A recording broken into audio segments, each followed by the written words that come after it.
நகிஞ்சன சிவாதன்யம் நகிஞ்சன சிவாத் பரம். வணக்கம். இன்றைக்கு ஒரு முக்கியமான விஷயத்தை பற்றி பகிர்ந்துக்கலாம் அப்படின்னு நினைக்கிறேன். பொதுவாக மனித வாழ்க்கையில் பண்டிகைகள் என்பது இன்றியமையாத ஒன்று. பண்டிகைகள் வெறும் கொண்டாட்டத்திற்கு மட்டும் உரித்தானவையா அப்படின்னு கேட்டோம்னா இல்லை அப்படிங்கிறது அதுக்கான ஆன்சராக இருக்க முடியும். நாம் எத்தனையோ திருவிழாக்கள், எத்தனையோ உற்சவங்கள், லைஃப்பில் எத்தனையோ பண்டிகைகள் வர்றது போகிறது. இவை எல்லாவும் வெறும் களிப்புக்கும் ஆனந்தத்திற்கும் மட்டும் உரித்தானவையா அப்படின்னா அப்படி இல்லை அப்படிங்கிறதான் அதற்கான ஆன்சர். களிப்பு, மகிழ்வு என்பதை தாண்டி பண்டிகைகள், கொண்டாட்டங்கள், அதற்குள் ஒரு தெய்வீகத்தன்மை பொதிந்திருக்க வேண்டும் அப்படின்னு தான் நம்முடைய முன்னவர்கள் நமக்கு சொல்லி கொடுத்துருக்காங்க. இப்போ பிறந்த நாளுக்கு வரும். எல்லோரும் பிறந்த நாள் கொண்டாடுறோம். என்ன வடிவில் அந்த பிறந்த நாளை கொண்டாடுறோம் அப்படிங்கிறதா நாம் அதில் யோசிக்க வேண்டிய ஒன்று. பிறந்த நாளை கொண்டாடுறோம், மகிழ்வாக இருக்கும், ஆனந்தமாக இருக்கும். ஆனால் கொண்டாடக்கூடிய விதம் சரியா அப்படின்னு நமக்குள்ளேயே நம்ம கொஸ்டின் எழுப்பி பார்க்கணும். நாம் இயல்பில் பார்க்குறேன், காலம்புரை கோவிலுக்கு வரும். அதுக்கு முன்னாடி ஒரு விஷயம் சொல்லிட்டு அதுக்குள்ளே பிரவேசம் பண்ணுறேன். இரட்டித்து பிறந்த நாளை கொண்டாடக்கூடிய வினோத போக்கு நம்மள்கிட்ட மட்டும்தான் இருக்கிறது போல. டேட் ஆஃப் பர்த்னு ஒன்று கொண்டாடுறோம், அப்புறம் நட்சத்திர பிறந்த நாள் அப்படின்னு ஒன்று கொண்டாடணும். ஒருவன் தன்னுடைய பிறந்த தினத்தை இரட்டித்து கொண்டாட வேண்டிய அவசியம் எப்படி நமக்கு ஏற்பட்டது அப்படின்னு தான் தெரியல. இந்த பிறந்த நாளை கொண்டாட வேண்டும் என்று வலியுறுத்தக்கூடியது சமயம்தான். எனவே நட்சத்திரம் என்பதை பிரதானப்படுத்தி கொண்டாடக்கூடிய அந்த ஒரு செயல்தான் சரியானதாக, விதி கிரமப்பிரகாரம் அமைந்திருப்பதாக இருக்குமே அன்றி டேட் ஆஃப் பர்த் ஒரு நாளும் நட்சத்திர பிறந்த நாள் ஒரு நாளும் என்று இரண்டுபட்டு ஒரு பண்டிகையை, ஒரு நல்ல நாளை கொண்டாடுவது என்பது சரியான ஒன்றாக அமையாது. நான் சொல்றதுல நிறைய நுட்பங்கள் அடங்கி இருக்கு. ஒவ்வொன்றா நம்ம பார்ப்போம். இப்போ எப்படி பிறந்த நாள் கொண்டாடுறோம்? காலம்பரை எழுந்திருக்கிறோம், நம்ம புத்தாடை அணிந்து கொண்டு கோவிலுக்கு போகிறோம், நண்பர்களோடு நாம் கழித்திருக்கிறோம், கொண்டாட்டங்களில் ஈடுபடுறோம். அப்படிதான் நமக்கு இப்போ பிறந்த நாள் அமையப்பட்டிருக்கு, கொண்டாட்டங்கள். ஆனால் இதையும் தாண்டி கொண்டாடக்கூடிய நிகழ்வுகள் இருக்கு. அன்னைக்கு வெக்கேஷன் டூர் போகிறது, இல்லைன்னா முழுக்க களிப்புக்கான, ஆனந்தத்திற்கான, மகிழ்வுக்கான நாளாக மட்டும் அதை உபயோகிப்பது அப்படிங்கிறதுலையும் சில பேர் அப்படியும் பண்ணிட்டு இருக்கோம். கோவிலுக்கு வர நேரம் இல்லை, நீங்கள் கோவிலுக்கு அர்ச்சனை பண்ணிவிடுங்க, இல்லை நாங்கள் வெளியில் இருக்கோம், அன்றைக்கி வெக்கேஷன் போகிறோம், அன்றைக்கி எங்களுக்கு முக்கியமான பார்ட்டிஸ் இருக்குது, எனவே பூஜை விஷயங்களில் கவனம் செலுத்துறதுங்கிறது இயலாத காரியம், ஸோ எங்கள் பேரில் நீங்கள் பிரார்த்தனை பண்ணீங்க அப்படின்னு சொல்லக்கூடிய நண்பர்களை கூட காண முடிகின்றது. இதெல்லாம் சரிதானா என்று யோசிக்க வேண்டிய கட்டாயத்தில், அவசியத்தில் நாம் இருக்கிறோம். ஒன்று. இரண்டாவது, எப்படி கொண்டாட வேண்டும் என்கின்ற நியதி நம்முடைய புராணங்களில், நம்முடைய சமய நூட்களில், அறநூட்களில் நமக்கு வகுக்கப்பட்டிருக்கின்றது. ஆதித்ய புராணம் அப்படின்னு ஒரு புராணம் இருக்கு. அதுல பிறந்த நாள் அன்றைக்கு என்ன செய்ய வேண்டும் அப்படின்னு ஒரு ஸ்லோகம் சொல்றது. சர்வைஷ்ட ஜென்ம திவசே ஸ்நாதைஹி மங்கள வாரிபிஹி குருதேவாக்னி விப்ராஸ்ட பூஜனீயா பிரயத்னதா. இது ஆதித்ய புராணம். பிறந்த நாள் செய்ய வேண்டிய விஷயத்தை பற்றி கூறக்கூடிய ஒரு ஸ்லோகம்.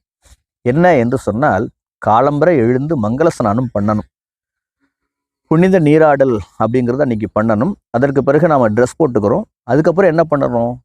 கோயிலுக்கு போயிட்டு சாமி கும்பிட்டு மகிழ்வாக ஹாப்பியாக சினிமாவுக்கு போகிறது, அப்படி இல்லைன்னா கொண்டாட்டங்களில் ஈடுபடுவது, அப்படிதானா அப்படின்னா அப்படி சொல்லலை. குரு தேவாக்னி விப்ராஸ்ட பூஜனீயா பிரயத்னதா அப்படின்னு நிறைவு வாக்கியம். அது நமக்கு கல்வியை கற்றுக் கொடுக்கக்கூடிய ஆசான்களை அல்லது வாழ்க்கையில் வழிகாட்டக்கூடிய பெரியோர்களை யாரெல்லாம் நாம் ஞான பேராசான்களாக நமக்கு நாம் வழிகாட்டுகிறார்களோ, வாழ்க்கையை நெறிப்படுத்துகிறார்களோ, அவர்களிடம் வணக்கம் செலுத்தி அவர்களுடைய ஆசீர்வாதத்தை பெறணும். முன்னாடி குரு மரியாதை, இரண்டாவது இறை வழிபாடு. தேவாக்னி விப்ராஸ்ட என்று சொல்வதனால் இறை வழிபாடு என்பது அவசியம். நீங்க பழங்காலத்துல ஆலயத்திற்கு நிபந்தம் அளித்த செய்திகளை கூறக்கூடிய கல்வெட்டுகள்ல, செப்பேடுகள்ல, இது மாதிரியான வரலாற்று தரவுகள்ல பார்த்தோம் அப்படின்னு சொன்னா, அது அந்தந்த ராஜாவினுடைய பிறந்த நாளில் தரப்பட்டதாகத்தான் அமைந்திருக்கின்றன. என்னுடைய இத்தனையாவது ஒன்று பட்டமேற்பு விழா ஆண்டு அவருடைய ஆட்சி ஆண்டை குறிப்பும், அப்படி இல்லை என்று சொன்னால் அவர்களுடைய பிறந்த நாளில் இந்த தானத்தை, இந்த நல்லதை செய்யறேன் இந்த ஆலயத்திற்கு, இவர்களுக்கு, அப்படிங்கிற மாதிரி தான் அந்த கல்வெட்டுகள், அந்த சொற்றொடர்கள் அமைக்கப்பட்டிருக்கும். என்ன புலப்படுத்தி கொள்ளணும் இதுல அப்படின்னு சொன்னால், அடுத்தவர்களுக்கு உதவுவது, தான தர்மங்களை செய்வது, வழிபாட்டில் மனதை செலுத்துவது. இந்த பிறந்த நாள் அப்படிங்கக்கூடிய த்ரூ அவுட் இந்த அந்த டேக்குள்ள நீங்க கோல்டன் ஹவர்ஸா நீங்க எதை கொண்டாடணும் அப்படின்னு சொன்னா, பூஜை, பெரியவர்களுக்கு நமஸ்காரம், நம்முடைய சக்திக்கு ஏற்றாற் போல அடுத்தவர்களுக்கு உதவக்கூடிய அந்த தன்மை, இது எல்லாம் தான் அந்த பிறந்த நாளில் செய்யத்தகு செயல்களாக இருக்க வேண்டும் அப்படின்னு நம்மளுடைய சமய மரபு சொல்றது. அப்புறம் அக்னி விப்ராஷ்ட பூஜனீயாக, யார் நமக்கு ஹிதத்தை எடுத்து சொல்கிறார்களோ அவர்களை போய் நமஸ்காரம் பண்ணிக்கிறது, அவர்களை போய் பிரார்த்தனை பண்ணிக்கிறது, அவர்களிடம் பிளெஸிங் வாங்கிக்கிறது. இரண்டாவது அக்னி வழிபாடு, அன்றைக்கு ஹோமங்களை செய்து கொள்வது. குரு தேவாக்னி விப்ராஷ்ட பூஜனீயாக என்று இத்தனை பேரை நம்முடைய வீட்டு புரோகிதர்களை, நம்ம புரோகிதம் என்று சொன்னால் ஏதோ சம்ஸ்காரங்களை செய்து வைப்பவர் என்று மட்டும் அர்த்தப்படுத்தி கொள்ளக்கூடாது. புராஹிதம், முன்பே நமக்கு நன்மையை எடுத்து சொல்லக்கூடியவர்களுக்கு தான் புரோகிதர் அப்படின்னு பேர். அப்படிப்பட்டவர்களை தேடி அவர்களுடைய பிளெஸிங்கை வாங்கிக்கிறது. இப்படியான தெய்வீக வழிபட்ட, ஆன்மீக மயப்பட்ட ஒன்றாக பிறந்த நாளை நாம் கொண்டாடினோம் என்று சொன்னால், அது நமக்கும் புண்ணியத்தையும் தரும், சமயப்படி நடந்த ஒரு ஆத்ம திருப்தியையும் நமக்கு தரும். அப்படிங்கிறது தான் இந்த ஸ்லோகம் சொல்லக்கூடிய, நான் சொல்லக்கூடிய செய்தியினுடைய உட்கருத்து அப்படின்னு எடுத்துக்கலாம். இயல்புக்கு வந்துடுவோம். இன்னைக்கு இது மாதிரி மட்டும்தான் கொண்டாடுறோமா அப்படின்னு நினைச்சு பாருங்க. இல்லவே இல்லை. நான் முன்னாடி வருத்தப்பட்டிருந்தது மாதிரி, கோவிலுக்கு வர நேரம் இல்லை, நான் அதை தாண்டின கேளிக்கைகள், கொண்டாட்டங்கள், என்னுடைய செல்ஃப் ஹாப்பினஸ்ஸான விஷயங்கள் அதெல்லாம் நிறையா இருக்குது. ஸோ அதனால நீ என்னை பிளெஸ் பண்ணு, அப்படி இல்லைன்னா எனக்கோசரம் நீ ப்ரேயர் பண்ணிக்கோ, பிரார்த்தனை பண்ணிக்கோ அப்படிங்கிற ஒரு ஓரத்தில் கடவுள் நினைப்பு இருக்கே ஒழிந்து, சம்பிரதாயமாக இருக்கே ஒழிந்து, நியமாச்சாரமாக அல்லது பக்தி பூர்வமாக அல்லது இதுதான் இந்த பண்டிகையினுடைய அடிநாதமான விஷயம் அப்படிங்கக்கூடிய உளப்பான்மையோடு நாம் கொண்டாடுறோமா அப்படின்னு சொன்னால் 100% இல்லை அப்படிங்கிறத பகிரங்கமாக சொல்லலாம். அதனால நாம்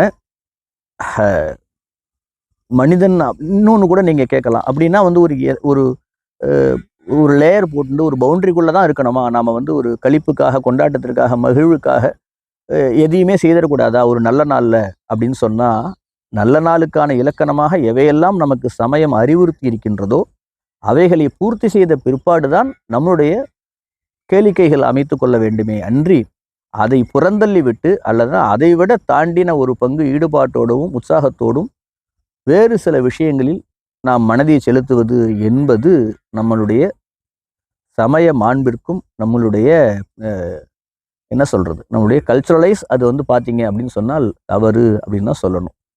நாம இது கூட ஒரு பக்கம் இருக்கட்டும், இன்னொரு சில விஷயங்கள் பண்ணிக்கிறோம். என்ன அப்படின்னு சொன்னால், கேக்க வாங்கிட்டு அதில் வச்சு அதை ஊதி அணைப்பது அப்படிங்கிறதே நமக்கு ஒரு அபசகுணமான ஒரு விஷயம். நாம் பாருங்க, விளக்க மலையேற்றுறதுன்னு சொல்லுவோம்.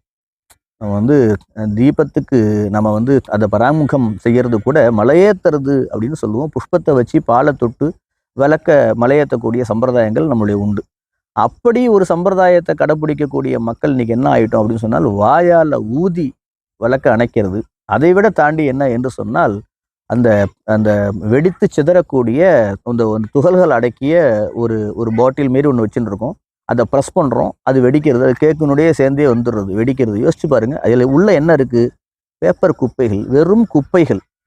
நம்முடைய பெரியவர்களுடைய ஆசீர்வாதமும் இறைவனுடைய ஆசீர்வாதமும் அக்ஷதையும் விழ வேண்டிய சிரசுல, தலையில குப்பை கூலங்களை கொட்டி கொண்டு ஒரு கொண்டாட்டம் என்பது நமக்கு உண்மையிலே அது அவசியம்தானா அப்படிங்கிறத நம்ம யோசிச்சு பார்க்கணும். எனவே பண்டிகைகள் என்பது வெறும் களிப்புக்காக மட்டும் உரித்தானது அல்ல அப்படிங்கிறத நாம வந்து அதை புரிஞ்சுக்கணும்.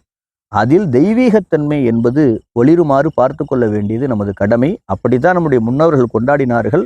ஸ்லோகம் சொல்றது, கல்வெட்டு சொல்றது, அதை தாண்டி நம்மளுடைய பெரியவர்கள் வாழ்ந்து காட்டி இதை இப்படி செய் என்றவாறு நமக்கு வந்து போதித்து சென்றிருக்கின்றார்கள்.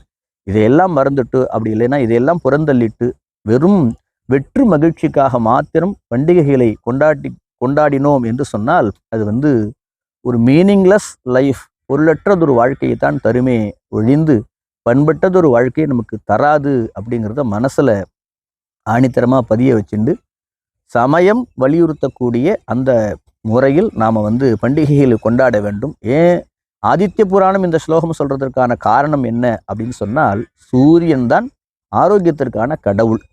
ஆரோக்கியம் பாஸ்கராத் இச்சேத் அப்படின்னு ஒரு பழமொழி உண்டு, நீதிசாஸ்திர ஸ்லோகம் ஒன்று உண்டு. ஆரோக்கியத்தை விரும்பக்கூடியவர்கள் வணங்க வேண்டிய கடவுள் சூரியன் என்பது இதனுடைய பொருள், தாத்பரியம்னு வச்சுக்கலாமே. அதனாலதான் வந்து சிவசூரியனாக சைவர்கள் சூரிய பெருமானை வழிபட வேண்டும் என்று நம்முடைய சைவ நூட்கள் ஆகமங்கள் சொல்கின்றன. இன்னொரு விஷயத்தையும் சேர்ந்து பார்க்கணும். ஆகமங்களில் சொல்லப்பட்டுள்ள சிறப்பித்த வழிபாடுகளை என்றைக்கு செய்ய வேண்டும் அப்படின்னு ஒரு நோட் போட்டுட்டே வர்றச்ச பிறந்த நாளையும் ஆகமங்கள் சேர்த்துன்னு இருக்கு. இந்த ஜென்ம நட்சத்திரே, ஜென்ம திவசே அப்படிங்கக்கூடிய வார்த்தைகள் ஆகமங்கள்ல பார்க்கலாம். ஒரு நல்லது, ஒரு சிறப்பித்த வழிபாடு, ஒரு ஸ்நபனாபிஷேகம், ஒரு சங்காபிஷேகம், ஒரு பூஜை, இது மாதிரியான சிறப்புற்றதொரு வழிபாட்டை சொல்லும் பொழுது இதை என்னென்னைக்கெல்லாம் பண்ணிக்கலாம் அப்படின்னு லிஸ்ட் போடுறச்சே பிறந்த நாளையும் சேர்த்தே ஆகமங்கள் சொல்கின்றன. என்ன புரிஞ்சுக்கணும், ஆகமங்களில் சொல்லப்பட்ட சிறப்புற்ற வழிபாடுகள் பிறந்த நாளில் செய்யத்தக்கது அப்படின்னு சொல்லும் பொழுதே நம்முடைய பிறந்த நாள் என்பது முழுக்க முழுக்க ஆன்மீகமயப்பட்ட தெய்வமயப்பட்ட ஒன்றாக அமைத்து கொள்ளணும் அப்படின்னு நம்முடைய அறநூட்கள் நமக்கு செப்புகின்றன. எனவே அதையெல்லாம் விடுத்து வெற்று கழிப்புகளிலும் வீண் கொண்டாட்டங்களிலும் மாத்திரம் நாம் வந்து கவனம் செலுத்தினோம் என்று சொன்னால் பண்பட்ட சமயமயப்பட்ட ஆன்மீகமயப்பட்டதொரு வாழ்க்கையிலிருந்து மெல்ல மெல்ல விலகுகிறோம் என்று அர்த்தம். எனவே பாதை மாறாமல் சமயம் காட்டியபடி கொண்டாடுவோம். மகிழ்ச்சியாக இருக்கக்கூடாதா, அன்றைக்கி வந்து ஒரு ஹாப்பினஸ்ஸே மனுஷனுக்கு இருக்கக்கூடாதா, வெறும்